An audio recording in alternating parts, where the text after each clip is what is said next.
Mwanzo umefanya vizuri sana kuja. Unajua unanimalizianga stress. Hii nyumba inakuwa na stress mingi. We, usitake jua.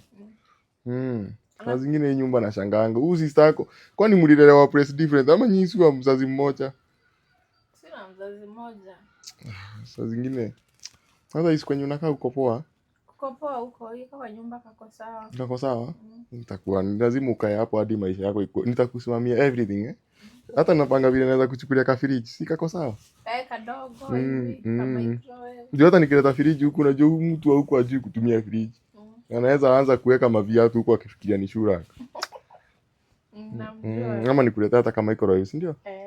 Tapanga hiyo mara. Siweka movie kama penzi hapo tuone. Nini huku? Sioni kama uchomwa na maji wewe. Nini? Wewe ulikuja saa ngapi na hujanipigia simu?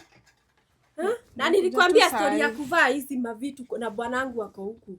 Si uniambia nivange hizi tu. Sitaki sikukwambia yenye imekushika hivi vitu bagi. Sasa hii ni nini umevaa? Karibu mama Boma. Sasa mbona unaanza unaingia na mambo mingi? Sio acha mgeni hata basi amekuja kunitembelea kama amenimisi amenimisi. Sio ukimwambia sijui muwatch movie. Kutoka lini tukaanza kupanga? Ila ni gani? Siwache ni movie ya mapenzi but huwezi jua. Huwezi jua.